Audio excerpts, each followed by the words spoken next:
Assalamualaikum warahmatullahi wabarakatuh. Selamat malam, kembali lagi dengan saya Tama dalam Ada Apa Gerangan. Bagaimana kabar kalian? Semoga selalu diberikan kesehatan dan juga rezeki yang cukup. Oke, kita lanjutkan cerita Sukma Geni dari Dioseta. Bagi yang belum menyimak episode sebelumnya, sebaiknya simak dulu ya. Linknya ada di deskripsi. Baiklah, seperti apa kisah kelanjutannya? Teman-teman, ada apa gerangan?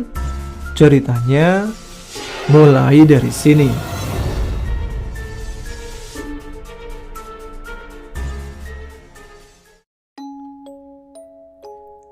Udara dingin merasuk ke dalam tubuhku bersama dengan luka yang telah menghabiskan begitu banyak darah. Hanya perbincangan aneh yang terdengar di telingaku saat ini. "Turun!" teriak Eyang Suratmi entah kepada siapa. Sepertinya makhluk-makhluk tadi sudah tidak menyerang Eyang. "Moh!" seorang menjawabnya. Suaranya seperti seorang kakek-kakek yang bersembunyi dari Eyang Suratmi. "Aku sudah mencari kamu kesana kemari. Datang-datang malah gelantungan kayak monyet," teriak Eyang Suratmi lagi. "Pokoknya nggak mau," balas makhluk itu lagi. Di bayanganku saat itu, yang terbayang hanya seorang kakek-kakek yang merajuk tidak berani menemui sosok Eyang Suratmi. "Kalau kamu tidak mau menemuiku, tidak apa-apa. Aku sudah bisa tenang setelah melihatmu." Entah apa yang terjadi setelah itu. Yang aku tahu, suara pertengkaran mereka masih terdengar sebelum akhirnya kesadaranku menghilang seutuhnya. Hening, itu yang kurasakan saat ini. Namun perasaan itu berubah sekejap ketika aku membuka mata. Seketika, suara hening tadi mendadak berubah menjadi suara keramaian, layaknya berada di sebuah kerumunan di siang hari. Bukan, suara ramai ini bukan suara manusia. Aku tidak merasa berpindah dari tempatku tadi. Namun tempat ini terlihat berbeda. Layaknya sebuah kampung yang dihuni oleh penduduk dari alam lain. Mataku seolah kabur dengan penglihatan yang menyatu antara alam manusia dan alam tak kasat mata ini. Begitu juga pendengaranku yang sulit membedakan antara suara dari alam manusia dan suara dari alam lain. "Bimo!" Seketika, suara jagat terdengar dengan lantang hingga sesuatu seolah menarikku. Sekali lagi, aku membuka mata. Dan kali ini yang terlihat adalah Kang Umar. Mas Jagat yang sepertinya sedang merawat lukaku di rumah Dini.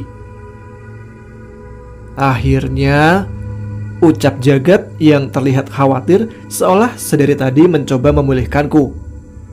"Gat, ini di mana?" "Eyang di mana? Warga desa?" tanyaku yang sangat bingung dengan kondisi saat ini. "Sudah, kita harus tinggalkan desa ini dulu secepatnya," ucap Mas Jagat yang ternyata sudah membereskan semua barang-barang kami. "Maksudmu gimana? Warga desa kenapa?" tanyaku. "Ini sudah di luar kemampuan kita," jawab Jagat yang seolah tidak mau menjawabku lebih lanjut. Aku memaksakan diriku untuk berdiri menghampiri Jagat sembari menahan luka di bahuku untuk meminta penjelasan. Namun, tanpa sempat berbicara sepatah kata pun, Jagat malah menarikku menatap ke arah luar jendela dan menyaksikan apa yang terjadi di sana. Tidak seperti keadaan desa sebelumnya. Kini, banyak warga yang bergelimpangan di jalan dengan tubuh menghitam dan memuntahkan berbagai macam benda. Di sekitarnya terlihat makhluk hitam utusan Mbah Rowo yang mengantarkan semua penyakit itu kepada mereka. "Kita harus tolong mereka, Jagat.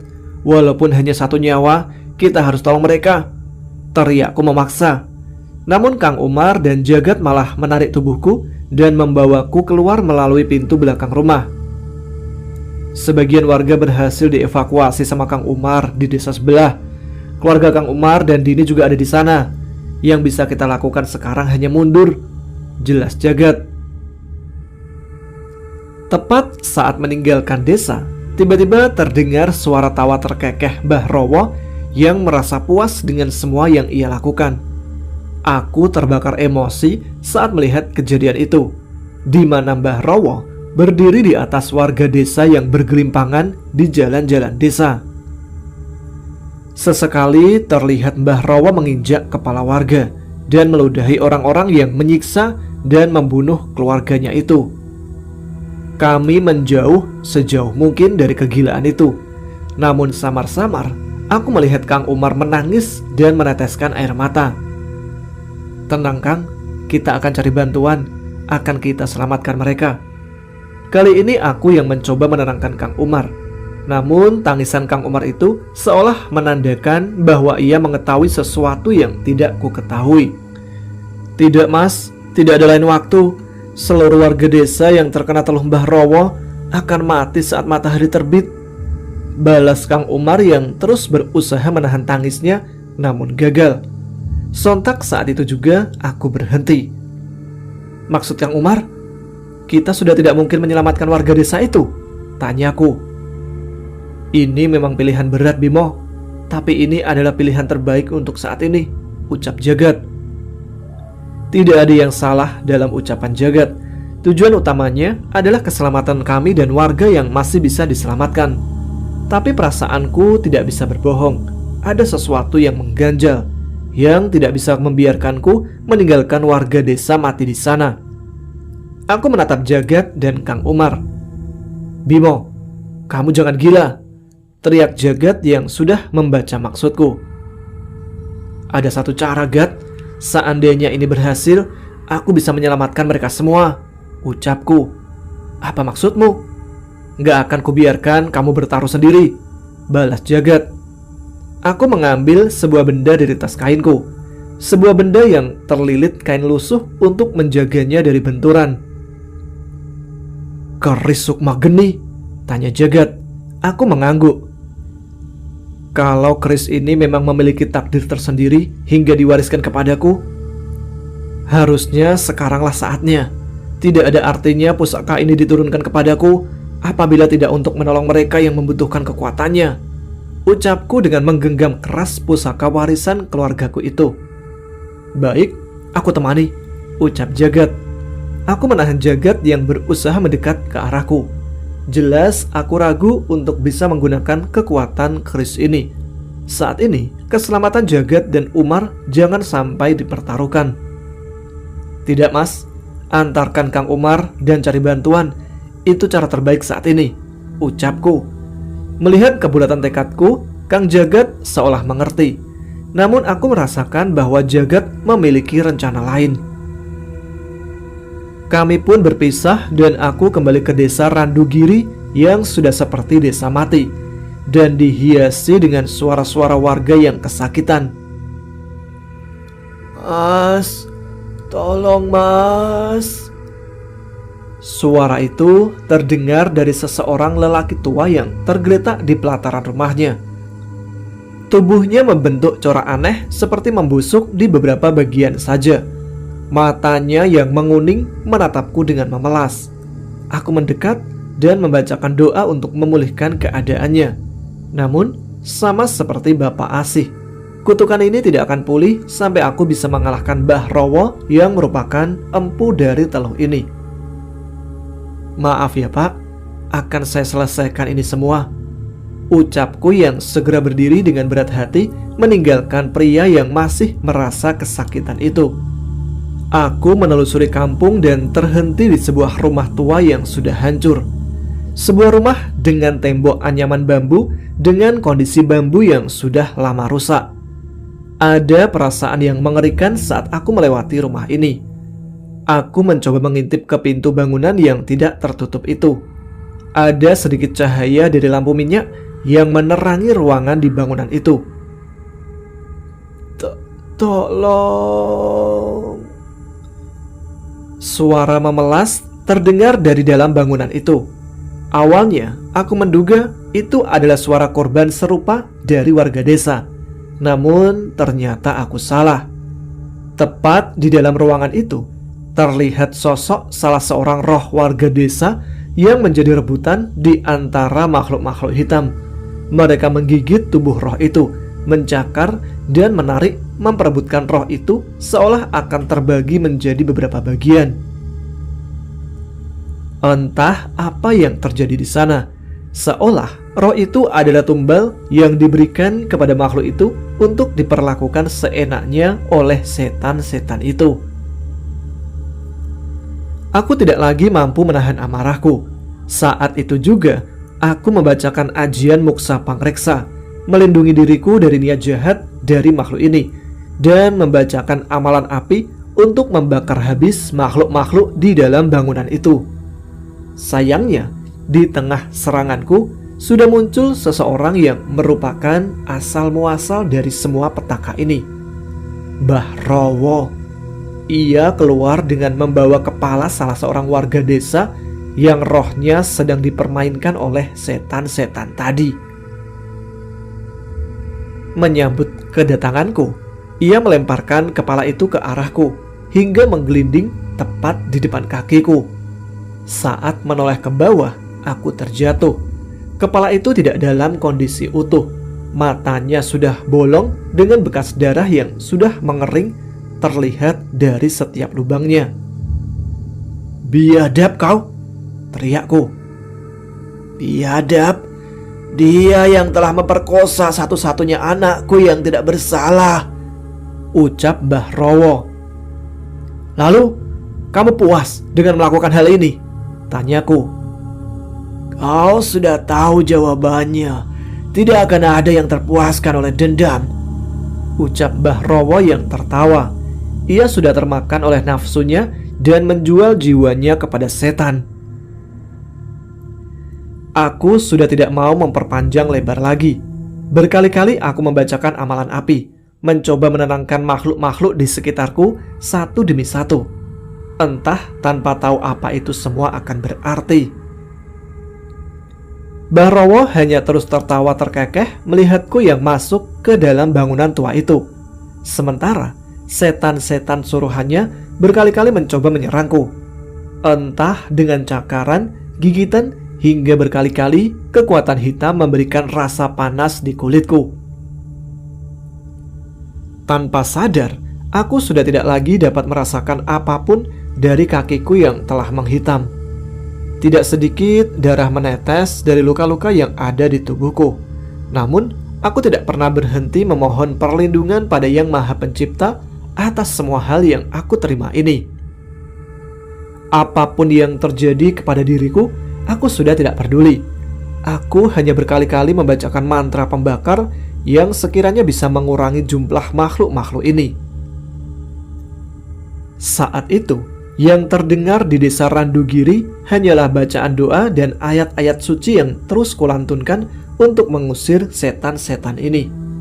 Sampai di akhir kesadaranku, aku mencoba kemungkinan terakhir untuk menggoreskan jariku pada keris pusaka Sukma Geni yang diwariskan kepadaku. Kali ini, aku merasakan ada sebuah kekuatan aneh yang mengalir ke keris ini. Sebuah rasa hangat seolah menyatu dengan genggamanku. Aku pikir ini akan berhasil. Namun, tidak. Aku terjatuh dengan tubuh yang sudah dipenuhi oleh kutukan dari makhluk ini. "Bocah brengsek, apa yang sudah kamu lakukan?" ucap Mbah Rowo yang terlihat heran dengan keadaan sekitar. Sesuatu membuatnya terlihat begitu kesal. Aku tidak sadar dengan apa yang terjadi. Rupanya, dari ratusan doa dan ayat suci yang aku lafalkan hingga kondisiku seperti ini, semua itu berhasil menghabisi dan mengusir seluruh sosok setan pengikut Mbah Rowo yang sebelumnya memenuhi desa ini. "Sedikit lagi," ucapku yang memaksakan diri untuk berdiri menghadapi satu-satunya musuh yang terlihat di hadapanku. "Kau sudah pasti mati. Aku tidak punya waktu meladenimu," ucap Mbah Rowo yang lebih memilih meninggalkan bangunan dan keluar ke arah belakang dibanding melawanku. "Jangan kabur!" teriakku. "Tanpa bertarung pun, kalian tetap akan mati saat matahari terbit," ucap Mbah Rowo. "Tidak akan kubiarkan, kali ini tidak akan kubiarkan," ucapku yang sudah muak dengan semua kelemahanku.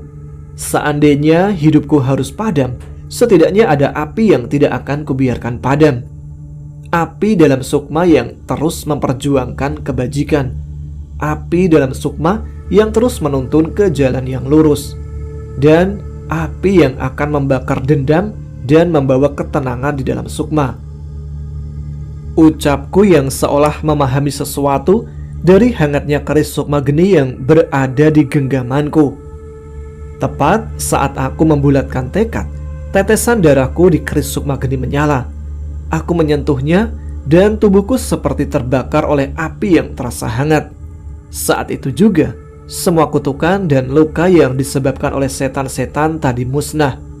Tidak hanya itu, amarahku pun perlahan mereda. Api ini tidak terasa panas. Sebaliknya, bagian tubuhku yang terbakar terasa begitu hangat. Inikah kekuatan keris sukma geni? Pikirku saat itu. Menyadari hal itu, aku segera menghampiri sosok kepala seseorang yang dijadikan tumbal oleh Mbah Rowo. Aku melakukan hal serupa dengan meneteskan darahku yang menyala di bilah keris sukma geni dengan harap api ini mampu memutus ilmu hitam yang dirapalkan dengan perantara tumbal ini. Tepat sesuai dugaanku, kepala dari seseorang yang dijadikan tumbal ini adalah kunci perjanjian antara Mbah Rowo dan setan-setan yang mengikutinya saat ini. Terbukti, tepat saat kepala tumbal itu terbakar, sosok roh yang menjadi bulan-bulanan setan itu dikelilingi oleh api dan tidak lagi bisa didekati oleh setan-setan itu. Aku menyadari suara-suara warga desa yang kesakitan di seluruh penjuru desa perlahan mulai menghilang.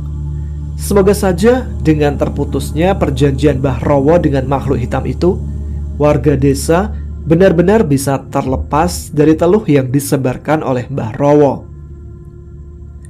Menyadari kondisi tubuhku yang mulai pulih, aku memutuskan untuk mengejar Mbah Rowo sebelum ia berbuat yang lebih jauh lagi. Sekali lagi aku berlari ke dalam hutan itu. Hutan di mana terdapat sisa-sisa bangunan desa yang tidak terawat, yang sebelumnya dihuni oleh setan-setan pengikut Mbah Rowo. Mbah Rowo terlihat berdiri di tengah bangunan itu, seolah terburu-buru menyiapkan sesuatu di baskom tanah liat yang di hadapannya. Bau kemenyan dan kembang yang bertaburan menghiasi ritual yang ia lakukan. Aku bersiap menghentikan ritual apapun yang ia lakukan. Entah apapun itu, pasti ia memiliki niat jahat di setiap mantra yang ia bacakan. Sayangnya, saat aku mendekat, Mbah Rowo segera mengambil tumpukan kembang di hadapannya dan memakannya. Saat itu juga, sesuatu seperti merasuki tubuhku dan menghentikan gerakanku. Sekali lagi, Mbah Rowo membacakan mantra dan memakan kembang yang ada di hadapannya. Kini sama seperti sebelumnya. Darah kembali mengucur dari mataku dan hidungku. Rasa sakit kembali menjalar ke seluruh tubuhku. Namun tepat sebelum kehilangan kesadaran, terdengar suara yang membisiki telingaku. "Tahan sedikit lagi, Bimo." Itu adalah suara Nyai Suratmi yang tiba-tiba muncul di belakangku. "Kerahkan semua ilmu yang telah kau pelajari. Bukan soal mantra atau ajian, tapi soal keyakinanmu akan perlindungan dari Yang Maha Kuasa dan kemampuanmu untuk menahan setiap cobaan yang dipercayakan kepadamu." Mendengar ucapan itu, aku tidak lagi menggantungkan nyawaku pada ilmu yang kupelajari. Hanya doa dan doa yang kupanjatkan kepada Yang Maha Pencipta, pelindung dari semua makhluklah tempatku menggantungkan nyawaku saat ini.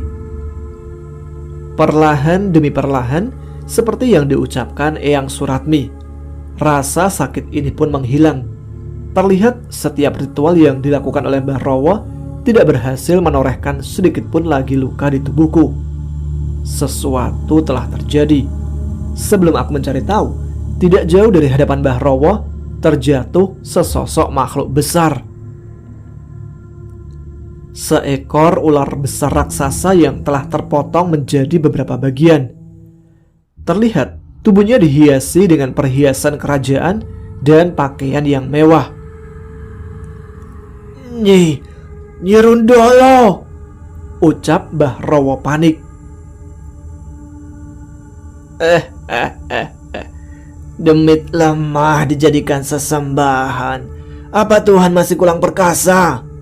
Ucap sosok dengan suara seperti kakek tua yang berusaha mengambil jarak cukup jauh dari tempat ini. Namun, aku bisa memastikan bahwa dialah yang menghabisi sosok siluman ular besar yang menjadi asal muasal kekuatan hitam Mbah Rowo. Mbah Rowo menghardik semua benda ritualnya dan menghampiri sosok siluman yang sudah tidak bergerak itu. Nyi Rundolo, kenapa jadi seperti ini? Kau sudah berjanji memberikan ilmu untuk membalaskan dendamku, ucapnya dengan penuh amarah. Bicara dengan bangkai hewan. Ada yang lebih gila dari aku ya, Mi? Ucap demit kakek tua yang mencoba meledek Mbah Rowo. Ini tidak adil. Harus ada yang membalaskan dendamku ke seluruh warga desa. Kali ini Mbah Rowo menangis dengan putus asa.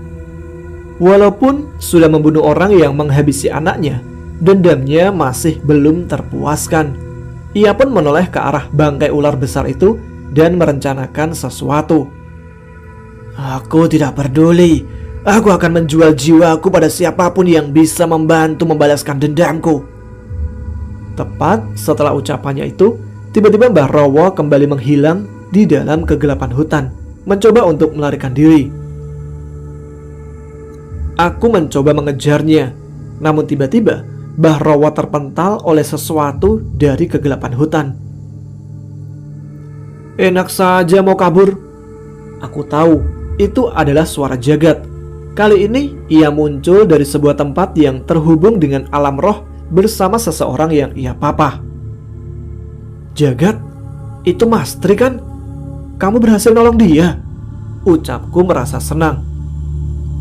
Aku yang gak mau kalah dari kamu. Sebelumnya aku gagal mencari keberadaan Mastri yang akan jadi tumbal cadangan Mbah Rowo. Tapi saat melihat kamu gak nyerah ya aku malu sendirilah, jelas Jagat. Sudah Mbah Rowo, kamu sudah tidak ada harapan, menyerah saja, ucap Jagat. Kali ini tidak ada perlawanan sama sekali dari Mbah Rowo. Ia tidak mengumpat seperti sebelumnya. Kali ini ia hanya menangis dan terus menangis. Kami tidak melakukan apapun. Namun lambat laun tubuh Mbah Rowo seperti kehilangan kekuatan, hingga untuk berdiri pun terlihat sulit.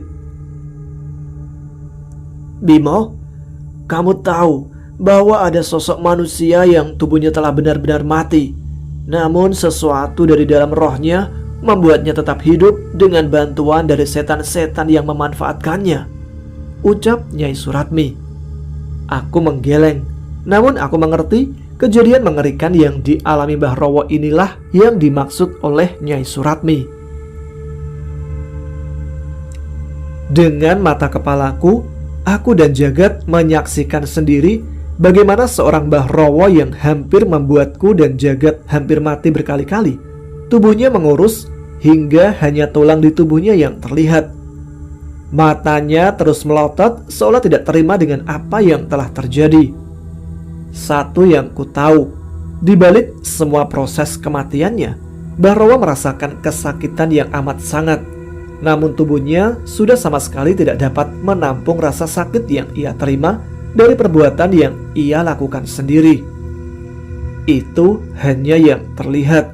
Kita tidak pernah tahu seberapa besar bayaran yang harus dia terima setelah perbuatannya kepada warga desa. Tidak lama setelahnya, cahaya matahari mulai masuk dari tengah-tengah celah pepohonan. Jagat terduduk di tanah berusaha mengatur nafasnya. Sementara dari jauh terdengar suara langkah kaki dan seseorang yang memanggilku. Mas Bimo, Mas Jagat, warga desa selamat. Itu adalah suara Kang Umar yang tersengal-sengal yang berlari secepat mungkin untuk memberitahu keadaan kepada kami. Sayangnya, aku tidak memiliki tenaga lagi untuk menjawab dan memilih untuk jatuh terbaring di dinginnya rumputan hutan yang seketika menjadi indah dengan sinaran cahaya mentari pagi ini. Cucu Eyang memang hebat. Istirahatlah, masih ada satu perjalanan lagi.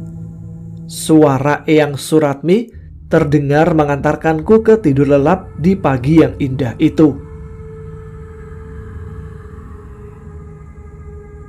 Mas Bimo mau kemana toh? Baru aja sembuh, ucap Asih yang menghadangku di dekat pintu masuk gerbang desa.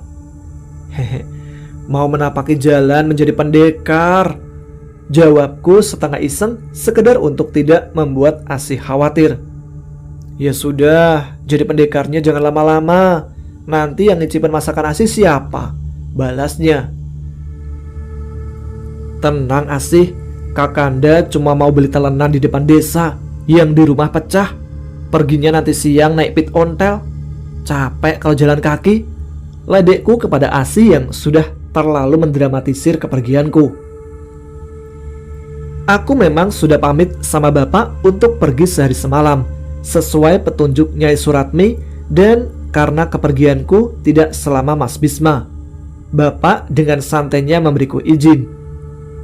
Yalah, ya wes, sebelum pergi mampir rumah Asih dulu. Asih masak sayur asem, balas Asih.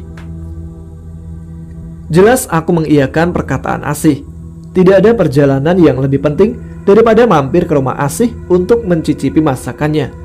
Setidaknya seandainya terjadi apa-apa selama perjalananku, aku tidak akan menyesal telah melewatkan masakan Asih. Tepat saat matahari bersinar di atas kepala dan perut sudah kenyang terisi sayur asam buatan Asih, aku segera berpamitan dan mengayuh sepedaku menuju sebuah tempat yang ditunjukkan oleh Nyai Suratmi. Sebuah tempat yang bernama Delik Kulon. Entah mengapa dinamakan seperti itu. Mungkin karena tempatnya sedikit tersembunyi. Tempat ini berlokasi di antara 4 penjuru hutan dengan 4 jenis tumbuhan yang berbeda. Tempat yang asri. Namun aku menebak bahwa di malam hari tempat ini akan berubah menjadi mencekam. Di bawah rimbunnya dedaunan samar-samar, aku melihat bayangan Nyai Suratmi yang tengah menunggu dan memandang ke beberapa arah. Dia di sini, Eyang? Tanyaku. Yang ku maksud adalah suami Eyang Suratmi yang selama ini ia cari. Eyang pun mengangguk mengiyakan. Dia belum mau bertemu Eyang? Tanyaku lagi. Eyang menggeleng. Tapi Eyang mengerti, kami sudah ratusan tahun tidak bertemu. Mungkin kami sama-sama malu. Atau mungkin apa, Eyang? Tanyaku yang menegaskan keraguan Eyang Suratmi. Namun Eyang hanya menggeleng. Sudah, ini adalah perjalanan terakhir Eyang. Eyang tidak mau merepotkan cucu-cucu Eyang lebih lama lagi, ucap Eyang Suratmi. Aku melihat ke mata Eyang Suratmi. Itu adalah tatapan mata yang ikhlas. Ia tahu dengan jelas alasan kekasihnya itu tidak ingin menemuinya. Namun tetap saja, pasti masih ada yang mengganjal di hatinya. Mungkin ini adalah tugas terakhirmu. Tolong tangkap Eyang Dayu dan bawa ke sini, ucap Eyang Suratmi. Aku sedikit tertawa mendengar permintaan Eyang Suratmi. Sebuah permintaan yang aneh dari seorang istri. Seolah suaminya adalah anak nakal yang harus dijewer dan dimarahi olehnya. Namun aku tahu ini bukanlah perkara mudah. Serahkan padaku, Eyang, ucapku. Eyang Suratmi tersenyum. Jangan remehkan Eyang leluhurmu itu. Biar bagaimanapun dia juga seorang patih. Aku sedikit menenangkan sukmaku, berusaha berkonsentrasi mendengar suara-suara di sekitarku. Sedikit-sedikit aku mulai mengenali suara pepohonan dan pergerakan hewan hutan, hingga aku menyadari ada pergerakan aneh yang sedikit menggores batas alam di hutan itu. Di situ, aku segera berlari ke arah salah satu pohon besar. Sesosok bayangan terlihat bergegas meninggalkan tempat yang aku tuju. Sangat cepat. Aku mengulang hal serupa dan terus mengejar ke arah bayangan itu. Namun semuanya nihil. Tidak mudah kan? Ledek Eyang Suratmi. Akan lebih mudah kalau saya bisa bergerak selincah kera, Eyang, jawabku. Terus kamu menyerah? Tanya Eyang Suratmi. Aku tidak menjawab dan terus mencari cara untuk mengejar bayangan itu hingga nafasku hampir habis. Eyang Dayu, kenapa harus kabur? Nanti Eyang Dayu yang akan menyesal kalau Eyang Suratmi sudah tenang. Teriakku mencoba bernegosiasi. Tidak ada sedikit pun jawaban yang aku dengar. Namun dari jauh aku melihat sosok bayangan kakek itu juga sedang menahan bimbang dengan perilakunya. Kakekmu itu dikutuk oleh sebuah ajian yang membuatnya berubah menjadi demit. Saat kutukan itu kumat, dia tidak mengenali orang dekatnya dan bisa mencelakainya. Jelas Nyai Suratmi. Jadi itu alasan Eyang meninggalkan keluarganya? Tanyaku. Eyang Suratmi mengangguk. Tapi perjalanan denganmu membuka mata Eyang bahwa tidak sekalipun Eyang Dayu meninggalkan keluarganya. Eyang tersadar saat setan anak buah Mbah Rowo mencoba menyakiti Eyang. Eyang Dayu muncul tiba-tiba untuk menolong Eyang. Dan satu lagi, kakakmu Bisma telah berhasil mendapatkan kekuatan dari pusaka yang diwariskan kepadanya, keris Raga Sukma. Eyangmu menghabiskan hidupnya untuk menciptakan mantra leluhur untuk melindungi keturunan-keturunannya. Kata Eyang Dayu, jangan sampai hanya kebodohan dan kegilaanku saja yang kuturunkan pada cucu-cucuku. Biar mereka tahu bahwa leluhur mereka bukan cuma kakek gila yang doyan makan. Eyang Suratmi menceritakan itu dengan mata yang berkaca-kaca. Di balik tanpa menunggu respon dari Eyang Suratmi, aku segera mengambil sepeda ontelku dan meninggalkan Eyang Suratmi di tempat itu bersama Eyang Dayu yang masih enggan untuk mendekatinya. Saat itu langit memerah dengan begitu indah, seolah menggambarkan kisah Eyang Suratmi dan Eyang Dayu yang tidak cerah namun juga tidak kelam. Di hati mereka masing-masing, mereka mengetahui betapa indahnya perasaan kekasihnya itu tanpa ragu sedikit pun. Saat ini aku hanya perlu mengisi sedikit rasa yang memang sudah sangat kuat itu agar tidak ada penyesalan di antara mereka berdua. Itu Bimo? Tanya Eyang Suratmi yang bingung dengan bungkusan kain besar yang kubawa. Aku berlari ke dalam hutan bukan untuk mengejar Eyang Dayu, melainkan untuk mencari beberapa kayu kering yang kukumpulkan di tengah tanah yang lapang. Dengan sedikit tersenyum, aku membangun sebuah perapian dengan panci yang barusan ku ambil dari rumah. Sayur asem Eyang buatan Asih, ini resep Eyang kan? Ucapku yang mulai menghangatkan sayuran buatan Asih itu. Aku mengipaskan masakan Asih agar tercium hingga ke seluruh penjuru hutan.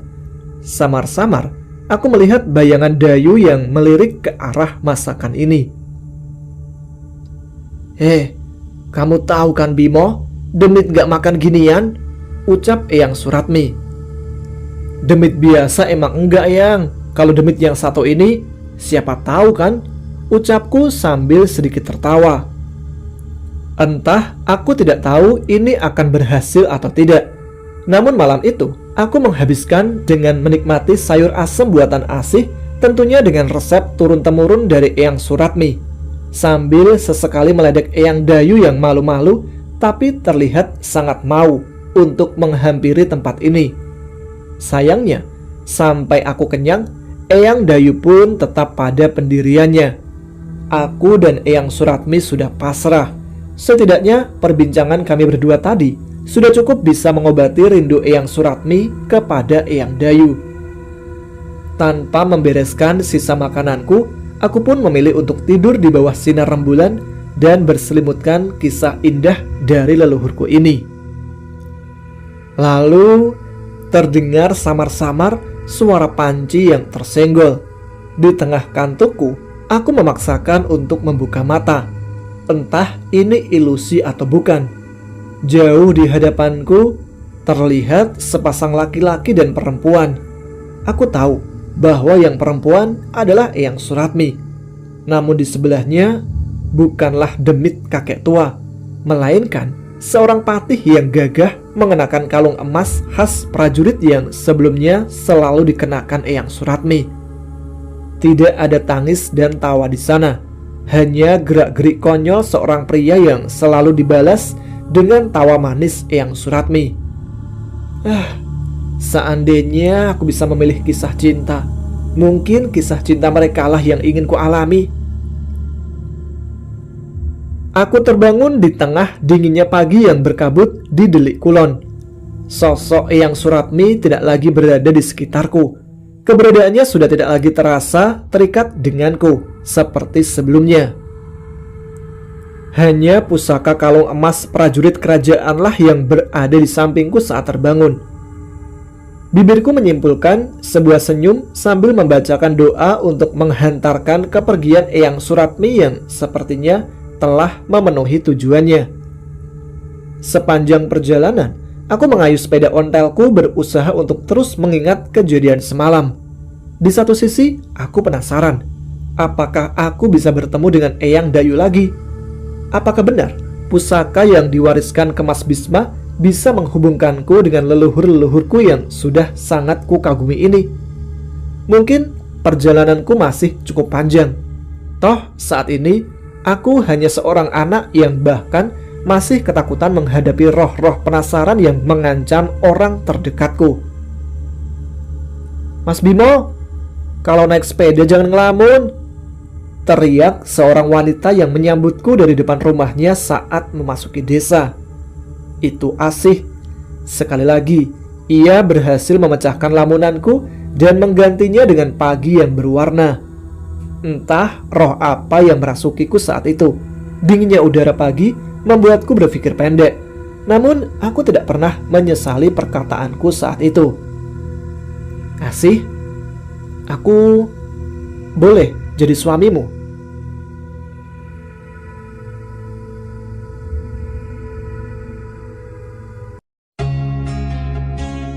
Ceritanya selesai sampai di sini. Nantikan kisah Danan dan Cahyo selanjutnya. Terima kasih teman-teman yang sudah menyimak. Semoga dapat menghibur. Jangan lupa subscribe bagi yang belum. Tuliskan komen, tunjukkan eksistensi kalian. Saya Tama pamit. Tetap semangat, jaga kesehatan. Selamat malam, selamat beristirahat. Wassalamualaikum warahmatullahi wabarakatuh.